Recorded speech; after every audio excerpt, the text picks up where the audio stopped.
지난주 우리는 이스라엘을 구원시켜 주시기 위해서 하나님의 도구로서 누구를 보내시죠? 모세를 어떻게 하나님께서 이스라엘을 구원할 도구로서 모세를 어떻게 훈련시켜 가시는지, 그리고 성도에게 이 땅에서의 삶은 광야를 지나는 삶이며 성도는 장차 가야 할 본향, 곧 고향인 천국을 목적지로 둔 나그네로 살아가는 것임을 지난주에 저희가 말씀을 통해서 나눠봤습니다. 기억하고 계실 거라 믿습니다. 네. 자, 오늘 여러분들과 함께 나눌 말씀의 제목이 뭘까요? 내가 보리라, 내가 보리라 라는 말씀을 제목을 정해봤습니다. 우리가 살아가는 이 땅에서의 그 삶은 하나님 나라를 들어가기 위해 훈련되고 준비되어야 할 광야, 마치 이스라엘이 광야에서 하나님을 만나고 준비함으로써 약속의 땅을 들어간 것처럼 우리가 이 땅에서 이곳에서 살아가는 이 목적이 바로 약속의 땅을 들어가기 위한 광야의 삶, 광야의 삶인데요, 이 이스라엘 백성들이 가장 가까이서 하나님의 능력을 경험했었고요, 가장 많은 하나님의 능력을 체험했었으며 또한 가장 친밀하게 하나님의 인도하심을 받았던 곳이 어디였을까요? 바로 광야였습니다. 오늘 저와 여러분들이 이 세상에서 살아가고 있잖아요. 숨쉬고 이렇게 학교 다니고 사는데, 무엇보다 여러분들의 정체성, 물론 학생의 정체성이 있겠지만 정말 여러분들의 정체성은 뭐냐? 하나님의 자녀라는 거죠. 하나님의 백성이라는 거죠. 그리고 예수님의 제자라는 거죠. 우리가 이곳에서 살아가고 있는 이 삶이 광야의 여정인데, 이스라엘 백성들이 하나님을 가장 친밀하게 경험했었고 하나님의 그 위대하신 능력, 오늘 찬양했잖아요. 위대하신 주, 그 위대하신 그 주님의 살아계심을 가장 깊이 있게 경험하고 명확하게 바라봤었던 곳이 어디였냐? 바로 광야에서였다라는 거죠.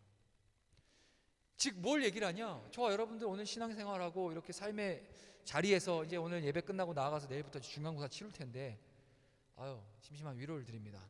열심히 준비하시는 거 알고 있고요, 열심히 또 준비하면 하나님께서 지혜를 주셔서 놀라운 하나님의 또 역사가 일어날 거라 믿습니다. 자, 어쨌든 여러분들이 학교에서든 가정에서든 어떤 삶이든 결국 이 땅의 삶이 광야의 삶인데, 광야에서 가장 하나님을 배우기 아주 좋아요.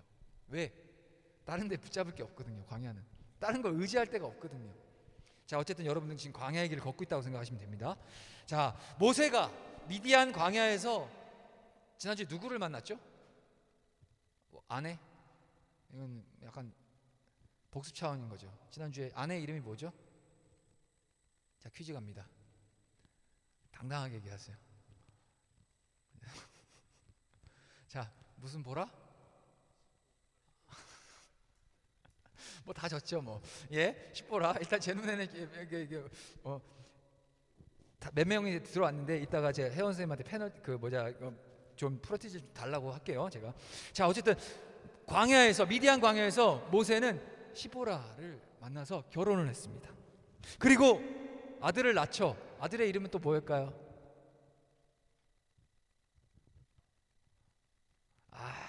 역시 여러분들 중간고사 공부하느라고 다 잊어버렸구나. 자, 아들의 이름은 게르솜입니다. 그 아들 게르솜을 낳아서 그 광야에서 40년 동안 광야에서 양을 치며 살아갔어요. 그러던 어느 날 하나님의 산이라고 불리는 호렙산에서 하나님이 모세를 만나 주십니다. 그리고 그 모세에게 사명을 주셨어요. 사명이란 단어 여러분 잘 알고 있나요? 사명, 하나님의 명령이죠. 죽어도 지켜야 될 명령, 생명보다 사명입니다. 자, 모세가 하나님을 호렙산에서 만나서 무엇을 받았냐? 사명을 받았습니다. 하나님께서는 모세를 향해 그 사명을 뭐라고 얘기하시냐? 모세를 향해 하나님께서는 애굽 왕 바로에게 찾아가서 이스라엘 백성을 놓아줄 것을 명하라 라는 사명을 받게 되죠. 모세는 자신의 그 사명대로 애굽으로 가서 바로를 만나게 됩니다. 그리고 바로에게 이스라엘 백성들을 내놔라, Let my people go. 잘하죠? 예, 바로에게 찾아가 하는 거예요. 내 백성을 내놔, 하나님이 명령하셨다라고 그 하나님이 모세에게 주신 사명을 담대하게 그 바로 바로 하면 위대한 게 아니라 그 당시에 초강대국의 왕이기 때문에 그 무한한 권력을 가진 사람이었죠. 근데 무서워하지도 않고 두려워하지도 않고 하나님이 시켰기 때문에 하나님이 너에게 명령한다. 내 백성 이스라엘을 이제는 종에서 자유하게 하라라고 담대하게 선포합니다. 그런데요, 바로는 모세의 요구를 들었을까요? 듣지 않았을까요? 듣지 않았습니다. 도리어 이스라엘 백성들에게 더 무거운 노역을 시키게 되었다는 거예요. 자, 여러분 상식적으로 생각해 봅시다. 그렇지 않아도 이스라엘 백성들은 그 애굽의 종된 삶을 살면서 그 지나친 노동으로 인해서 매일매일 고통 속에 살고 있는데 갑자기 불현듯 모세라는 이상한 인간이 나타나서 바로의 왕에게 찾아가서 자기들이 시킨 것도 아닌데 이스라엘 백성을 내놔라라고 하는 바람에 그 바로의 마음을 막 이렇게 더 화나게 한 거예요. 그래서 이전보다 더 많은 짐과 노역이 자신들에게 주어지게 된 거예요. 그래서 이 이스라엘 백성들이 모세에게 어떻게 행동했을까요? 원망하고 모세를 책망했습니다. 이에 모세는 얼마나 좀 마음이 그랬을까요? 자기들을 위해서 하나님의 명령과 사명을 따라서 당당하게 바로 앞에 찾아가서, 사실 그 바로 앞에 나가기까지 모세가 그렇게 쉬웠을까요? 여러분들 출애굽기 1, 2, 3장을 이렇게 쭉 보면은 아시겠지만, 우리 지난주에 영상을 통해서도 저 여러분들에게 막 소개시켜 드렸잖아요. 모세가 어떻게 애굽의 왕이 됐고 어떻게 돼서 광야로 갔는지 다 아시잖아요. 살인자가 돼서 바로의 모세를 죽이고자 하는 바로의 그 위협을 피해서 도망간 곳이 미디안 광야였어요. 살기 위해 한순간에 신분이 애굽의 왕자에서 살인자가 되고 도망자가 돼서 미디안 땅으로 갔는데, 여러분들 다시 애굽 땅으로 가서 그 바로를 만나는 일이 모세에게 쉬운 일이었을까요? 절대 아니죠. 하지만 모세는 하나님의 말씀에 순종합니다. 왜? 하나님이 모세에게 보여주세요. 너와 함께하는 내가 어떤 사람, 어떤 하나님인지, 전능하신 위대하신 하나님을 계속해서 안 가려고 하는 그 모세를 향해서 막 보여주시는 거예요.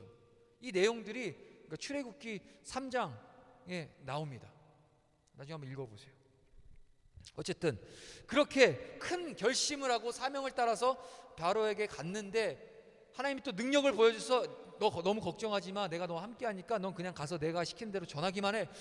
하나님 철석같이 진짜 든든한 백이냐, 하나님 같은 백이 어디 있습니까? 세상에 아무 대단한 뭐 어떤 권력을 가진 사람이라도 하나님만한 백이 그거 당해낼 사람이 어디 있냐는 거죠.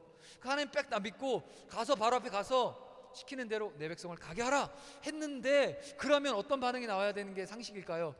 바로 갑자기 뜨끔하고, 하나님, 그 무서운 하나님이 그랬다고요? 미안합니다. 제가 잘못했습니다 하면서 빨리 데려가세요 라고 하면서 이렇게 풀어줬어야 하는 게 어떻게 보면 마땅한 상식 아닙니까? 근데 바로의 반응은 그렇지 않았죠. 더 그 이스라엘 백성, 그래? 네가 믿는 하나님이 뭔데? 난 모르겠고 네가 나를 이렇게 화나게 했어. 잘됐다. 이스라엘 백성 뭐 구해달라고? 도리어 더 가중한 노역을 시켜라 라고 한 거죠.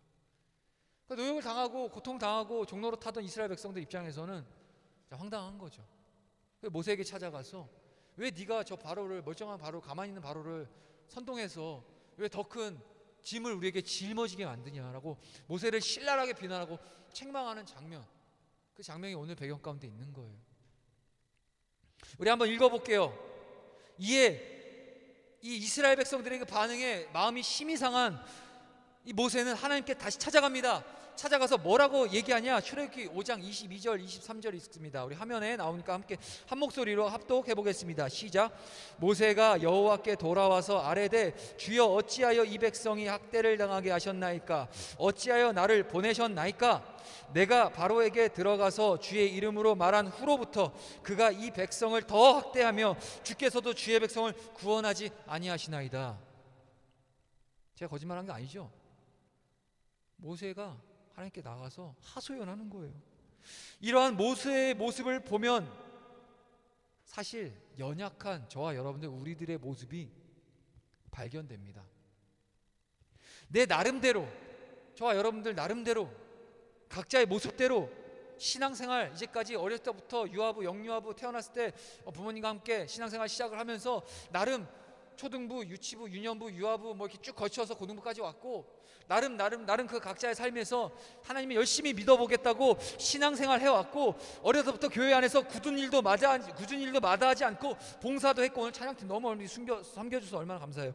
자, 봉사도 했고 나름 헌금도 열심히 다 내고 있는, 그냥 얼마 되지 않는 그 쪼개 갖고 하나님께 드려야 되고, 그러니까 교육을 받았고 하나님이 드려야 되는 게 마땅하기 때문에 헌금도 드리고, 또한 선생님들이 시키는 일에도 최선을 다해 순종하며 살았음에도 불구하고 정작 내 앞에 보이는 현실은 어려운 문제들만 놓여 있고, 내가 계획한 대로, 내가 바라는 대로는 되는 것이 하나도 없었고, 심지어 요즘엔 특히 주변 사람들이 내가 교회 다닌다는 이유만으로도 나를 이상한 사람으로 여기면서 죄인 취급당해야 하는 이 상황이 도무지 이해되지 않다는 거죠. 그런데요, 우리 분명히 알아야 됩니다. 우리가 믿는 이 기독교 신앙의 본질은, 잘 들으세요, 내가 기대하고 내가 바라는 대로 살아가는 것에 있지 않아요. 우리가 믿고 붙잡는 이 기독교 신앙의 본질은 예수님을 따라 살아가는 데 있다라는 겁니다. 예수님이 어떤 삶을 사셨나요? 하나님, 창조주 하나님이심에도 불구하고 가장 낮은 자리에서 육신의 모습을 입고 가장 낮은 곳에서 비천하고 가난하고 소외된 자, 병든 자, 포로된 자, 억압당하는 자, 그들에게 친히 찾아가셔서 그들의 마음과 육신을 치료해 주셨고, 무엇보다 하나님 나라, 그것을 증거하며 나아가셨죠.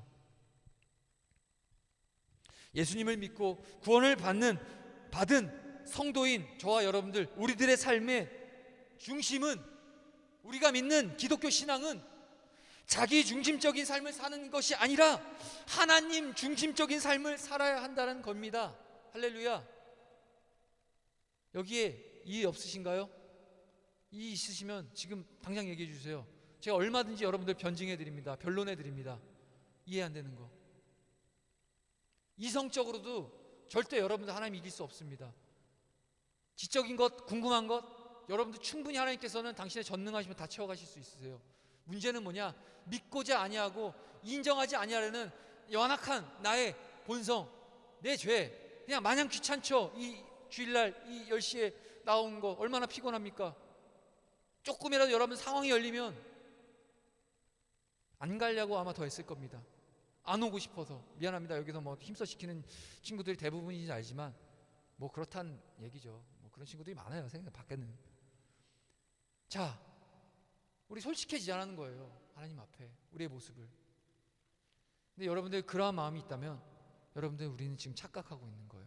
우리가 믿는 그 진리, 그 기독교 신앙은 내 중심, 내 삶의 반경 가운데 일어나는 내 테두리 안에서 그저 남는 시간, 그저 내가 소비할 수 있는 여유, 잉여 시간들 가지고 하나님 앞에 나아가는 것이 아니라, 내 중심적인 삶이 아니라 하나님 중심적인 삶으로 여러분들이 살아가는 게 바로 우리가 믿고 있는 이 기독교 신앙이라는 겁니다.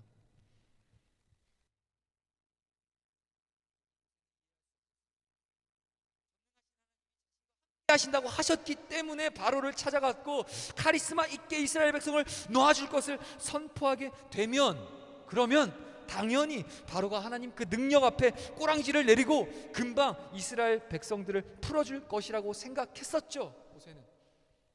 그런데 결과는 완전히 반대였던 거죠. 이스라엘 놓아주기는커녕 더 악독해져서 그 이스라엘을 괴롭히게 된 그 바로.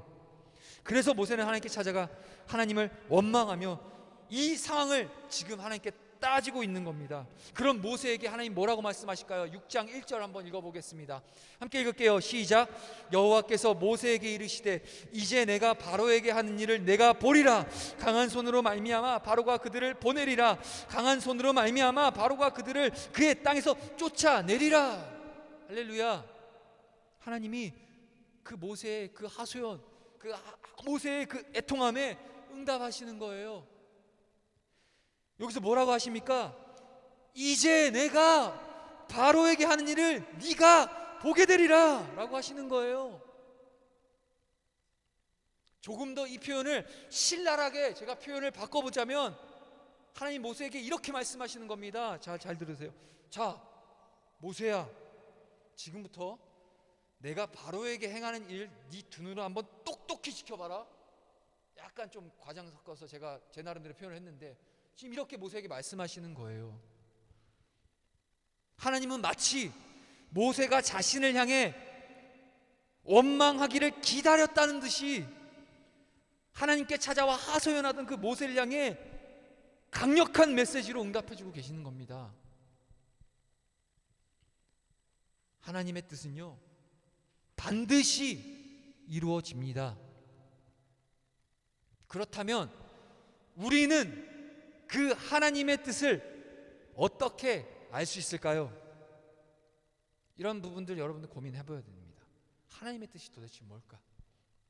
근데요, 우리는 하나님의 뜻을 묻기 전에 한 가지를 더 물어야 됩니다. 그 물음이 어떤 물음이냐? 하나님의 뜻을 내가 왜 알고 싶어 하는가죠. 내가 왜 하나님의 뜻을 알아야 되는지 그걸 더 물어봐야 됩니다. 혹시 하나님의 뜻을 알고 싶은 이유가 하나님을 위해서라기보단 그저 내가 실패하거나 좌절하는 게 싫어서는 아닌가요? 믿음은 무엇이 정답인지를 맞추는 시험 문제가 아니에요. 믿음은 우리가 하나님과 관계를 맺고 그분을 사랑하며 그분과 교제하는 인격적인 만남, 이것이 바로 믿음이라는 거예요. 하나님은 우리가 하나님의 뜻을 알기보다 하나님의 마음을 알기를 원하세요. 그리고 하나님의 그 마음을 알 때 우리는 자연스레 하나님이 원하시는 것이 무엇인지 하나님의 뜻을 알아가기 시작됩니다. 이 과정에서 내가 하나님의 뜻을 맞추는지 또한 맞추지 않는지 또한 실패하는지 실패하지 않은지 이런 것들은 중요한 것이 아니에요. 오히려 어쩌면 정말로 실패는 우리로 하여금 하나님의 마음을 더욱더 잘 알 수 있게 만들어주죠. 그래서 하나님은 우리가 실패하는 걸 막지 않으세요. 누군가를 더 알아가기 위해서 이런 과정이 꼭 필요합니다. 사랑하는 연인이 서로를 알아가거나 누군가와 친한 친구가 되기 위해서도 마찬가지예요. 그저 아무런 서로 간의 소통의 그 과정 없이 그 사람의 모든 것을 꿰뚫어 아는 것은 불가능한 일이에요. 만약에 관계를 맺었다면 시간에 따라 서서히 상대방을 알아가야 되는 거고요.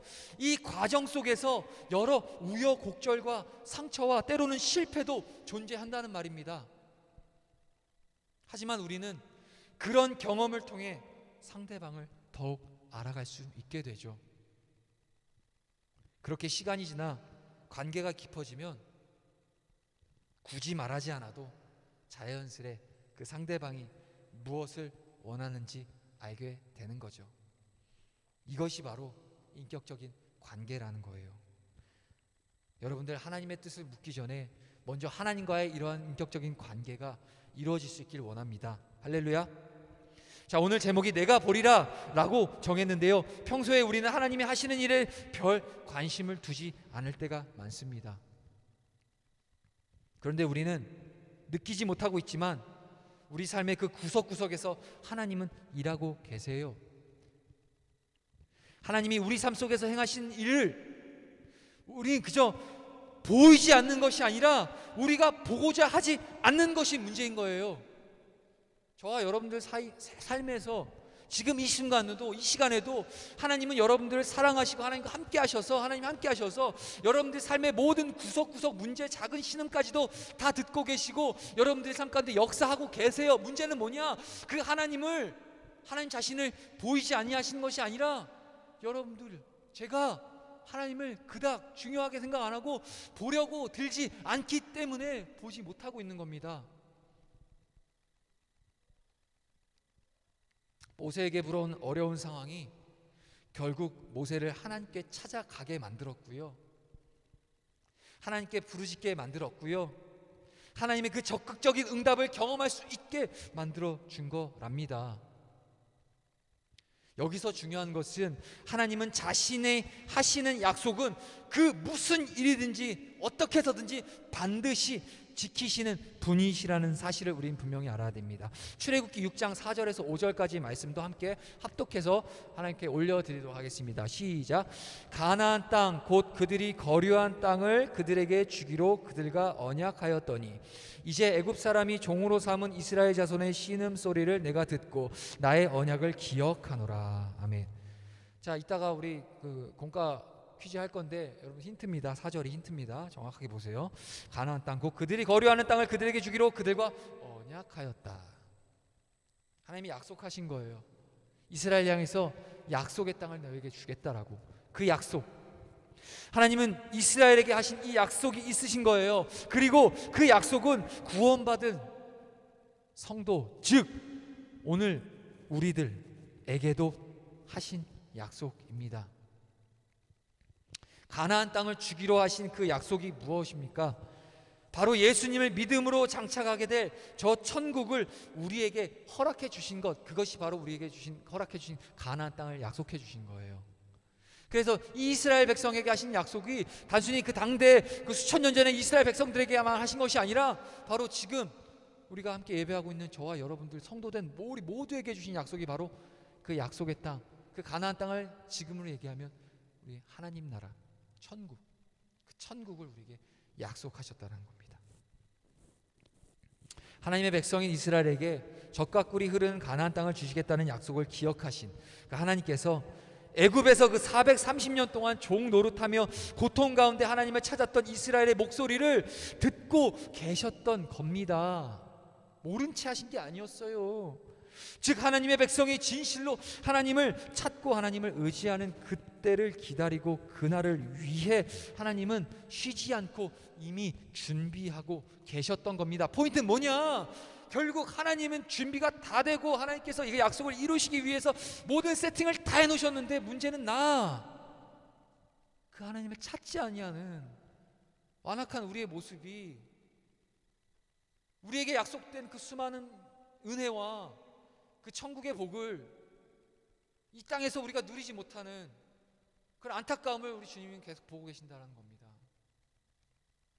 하나님이 능력이 없으셔서 우리를 이렇게 코로나 상황으로 힘들게 하시는 게 아니라는 얘기예요.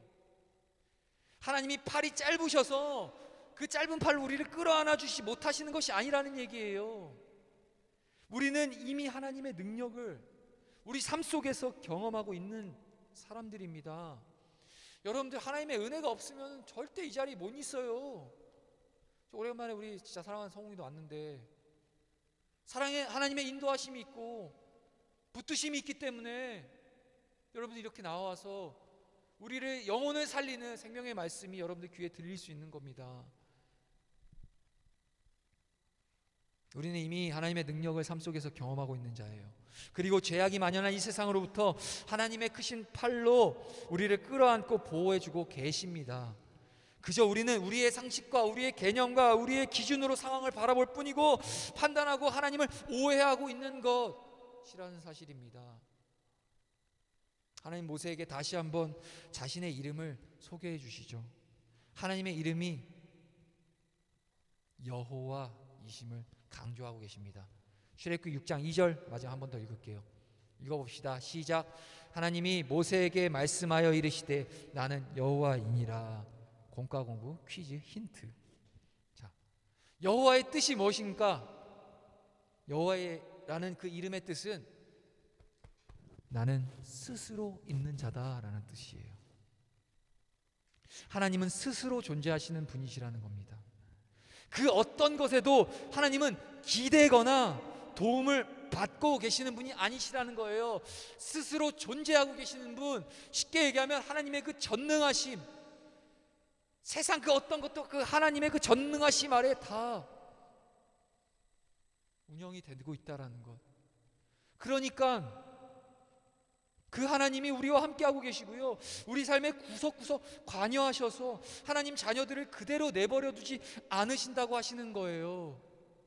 다만 하나님의 자녀가 하나님을 찾고 하나님께로 나오길 우리 주님께서는 기다리고 계시는 겁니다. 인격적이시기 때문에.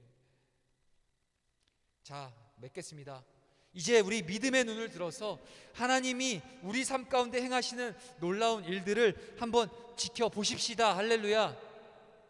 하나님의 능력이 우리 삶에 나타나지 않았거나 보이지 않았던 것, 그것이 아니에요. 하나님보다 더 사랑했던 것들로 인해서 하나님이 행하시는 일에는 관심을 두지 않았기 때문에 우리가 보지 못했던 겁니다. 보이지 않았던 것이 아니라 보고자 하지 않았던 것이라는 얘기예요. 이 시간 우리를 향해 네가 보리라 라고 하신 그 하나님의 음성을 우리 모두 들을 수 있는 우리 사랑하는 고등부 되길 간절히 소망합니다. 기도하겠습니다. 하나님 감사합니다. 오늘도 주님을 찬양했고 말씀으로 주의 뜻을 알았고 나가 예배로 우리의 살아야 될 목적을 주님 이루어 갔습니다. 지금 우리 예배를 받으시고 이제는 우리가 눈으로 하나님의 전능하심과 우리 삶 가운데 구석구석 일하시는 그 주님을 배울 수 있도록 더 큰 믿음과 은혜를 더하여 주시옵소서. 하나님, 곧 이제 내일부터 시작되는 중간고사입니다. 열심히 밤낮 잠 못 이루어 준비했던 모든 그 학업의 순간들이 기억나게 하시고 노력한 대로 좋은 결과로 하나님 앞에 영광 올려드릴 수 있는 우리 고등부 한 사람 한 사람 되게 하여 주시옵소서. 감사드리며 예수 그리스도의 이름으로 기도합니다. 아멘. 우리